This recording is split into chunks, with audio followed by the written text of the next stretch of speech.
So guys, ये green agree mall के tractors हैं 200 हॉर्स पावर, और इसमें देख सकते हैं आप लोग इसका कॉकपिट हर तरफ से बंद है, प्रॉपर्ली एसी।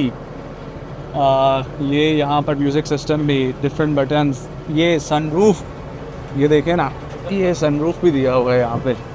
और इसके अलावा ये पीछे स्पीकर्स दिए हुए हैं तो, और अच्छा खासा बेहतरीन इसका कॉकपिट है। वाह।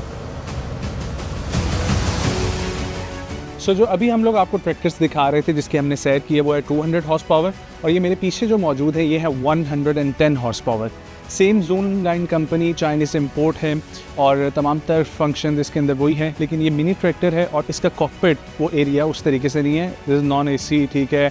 स्पीकर्स की फैसिलिटी मेरा ख्याल है मौजूद होंगी, वो हमारे भी ज़मानों में देखते हैं तो हम लोग ट्रैक्टर्स में भी वो बाद में ऑल्टर होकर आ जाती है ऑप्शन, तो इसमें भी मेरा ख्याल है वो बाकी सारी चीज़ें जो एक नॉर्मल ट्रैक्टर्स के अंदर मौजूद होती हैं वो भी हैं। ये था पहला शेड जिसका हम आपको विजिट करवाए थे, जिसमें इस वक्त अभी तक हमारे पास यहाँ पर ट्रैक्टर्स मौजूद हैं, हमारे पास हार्वेस्टिंग की मशीन्स मौजूद हैं, हमारे पास जनरेटर्स मौजूद हैं, और भी बहुत सारी मशीनरी है जो आपको यहाँ पर नज़र आएगी। आप लोग खुद भी विजिट करें तो ये आपको भरा हुआ ही यहाँ पर मिलेगा।